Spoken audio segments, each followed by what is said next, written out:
What's up YouTube? I'm Alpha Prime and welcome back to the channel, and today I'm going to be opening up this box and giving you my first impressions of the new Fanstoys Aerial Bot Viper, and we're going to see what all actually comes in the package. So you'll see just exactly what is inside as I open it up, and I'll give you my first impressions at the end.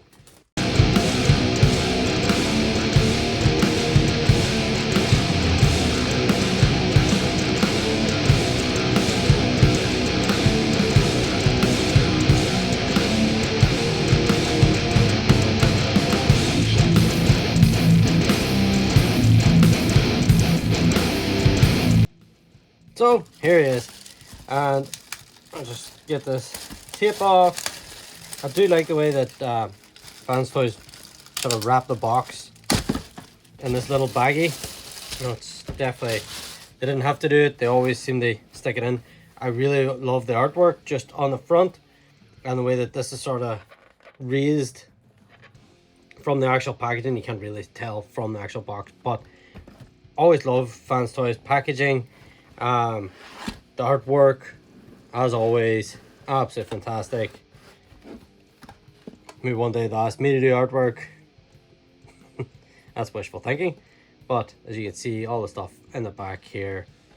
Sorry, it's sort of horizontal to yourself. I could put it like this if you want, but it's just so I can get it all sort of in frame on that. And just another picture of the aerial bot on the side, or on the bottom, and on the side you just have his name. And they always have these little Fanstoys seals, so if you're ever buying from someone that's reselling it on, you'll know if they've opened it or not, because it's Fanstoys send their own tape. There we go. So we've got it open, and of course you're going to roll about on me. Let's get this. And a polystyrene insert, which we are well used to now with Fanstoys. So that's it. We have our instruction booklet here. They're the only ones sort of that I recall or can think of now at the minute that does this polystyrene sort of box. I think it keeps the figure better, and it's just a bit better than plastic insert. Inside this little baggie we have the collector card, which is of a credit card sort of stock. Always do a really good job with these. And then you have all this stuff in the back. So you can go ahead and pause the video if you want to read that, if I can get it actually in. There's a glare. There we go. That's probably better. And trying to get this to focus.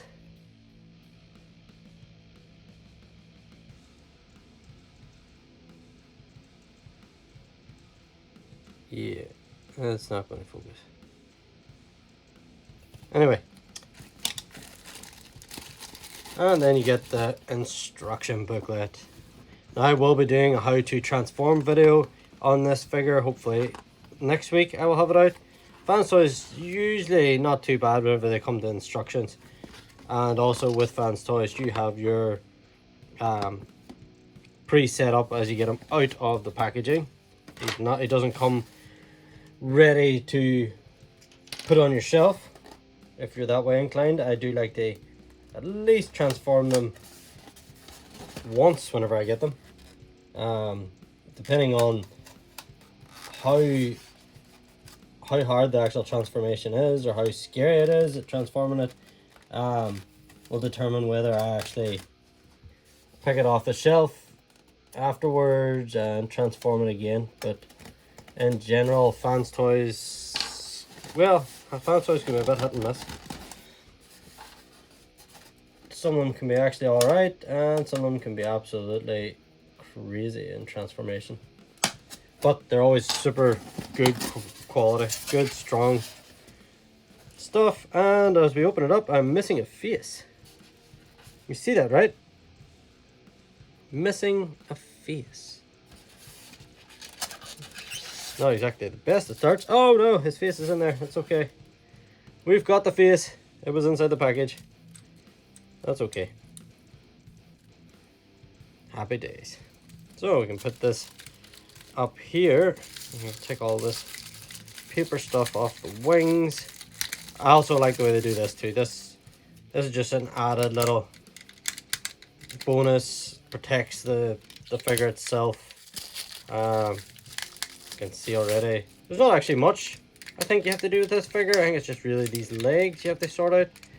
So I have to get them in and then bring this up and tab that in, and bring this leg in and tab that in.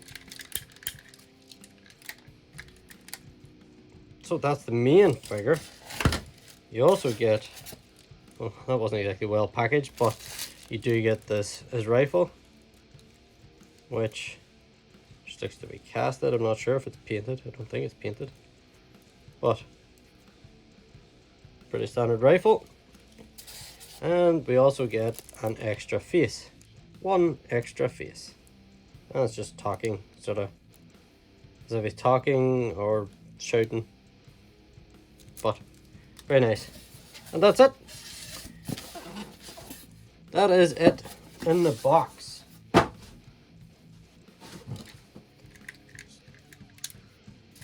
And there he is. We've also got a bit of paper on the back bit. Straight out those fins if you want, just to give him that more aerial bot look. So there it is.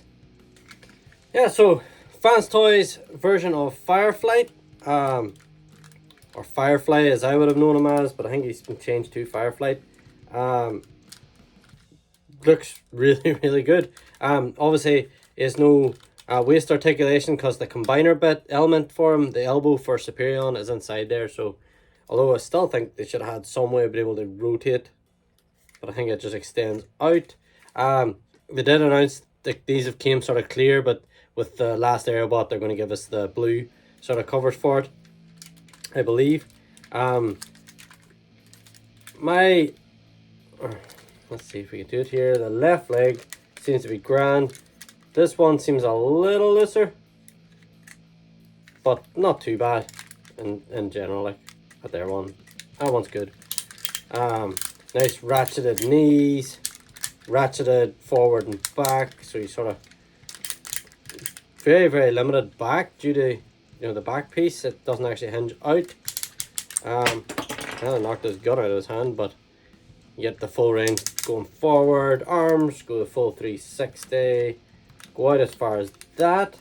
Yep, nothing extra there that I could see. Biceps swivel, less than 90 degrees of an elbow bend, which you know the Fanstoys can do this so much better. Like, I mean, a double jointed elbow wouldn't have been out of the question for him, I don't think. Obviously all the fingers are articulated. The hands are pretty much standard for a Fanstoys figure. The gun has the tabs like the Masterpiece sort of figures, and obviously tabs in, unless you knock it completely out of his hand. These little front bits of the gun make it that little bit more difficult to actually get the fingers to wrap around, but it is doable. It just gets in the way a little, but it's doable. There we go. It's always holding his gun again now. No issues holding the gun. The head can look up that much, can look down that much, not pretty much nothing down, and can do a full 360. You can swap out the face. Oh, ankle. So he's got a real good ankle rocker. Not much up and down. You can sort of move the toe up and down, but that's about the height of it. In general, it's a good figure. It looks really, really, really good. Really like this figure. I'm a big Aerialbot fan. After the Dinobots, it is the Aerialbots for me, and then the Predacons. So I've always liked airplanes, and the Predacons were really cool, the dinosaurs and stuff. So the Aerobots, Predaking, and Dinobots were definitely my favorite toys within G1. My favorite characters, and I just always thought they were really awesome. So this is definitely going to be sort of like the peak of my collection now. For the masterpiece version of the aerial bots, as it says, I'm not collecting a lot of masterpiece now at the minute. I am going to be picking up a few bits and pieces just to fill out a couple of shelves like Defensor and stuff. So do you think this guy is worth the pickup? If you are in on the Fanstoys aerial bots, or you need a really good masterpiece set of aerial bots, these are definitely the ones to go for. I know you have like the Zeta sort of guys, but the combined form of Zeta looks absolutely fantastic. The separate aerial bots themselves, not so good. They definitely don't match up to these guys.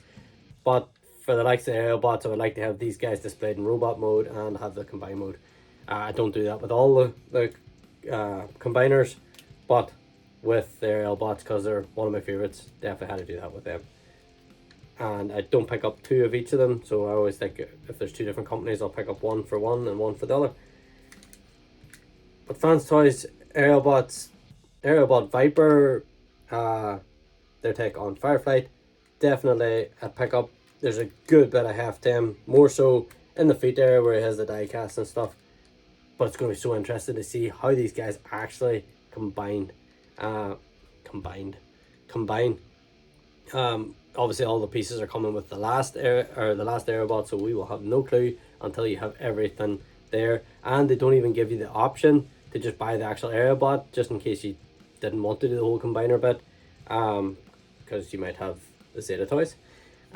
So you actually have to buy the combiner bit. It comes with that last figure, which is an interesting way of doing things, because a lot of people give X-Transbots Menasor a lot of hate because the combiner stuff came with the trailer, but you didn't have to buy the trailer if you're happy enough just with the bots in robot mode or whatever.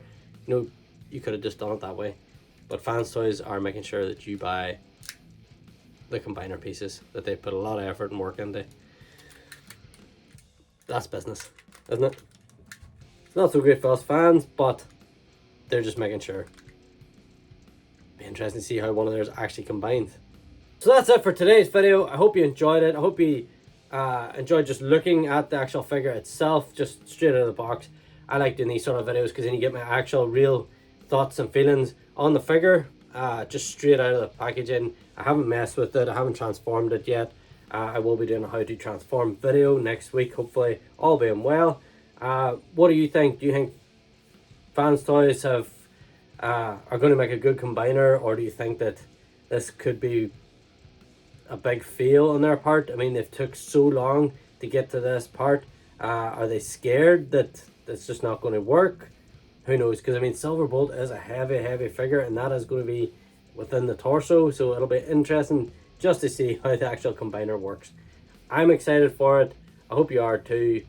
And until next time, stay awesome.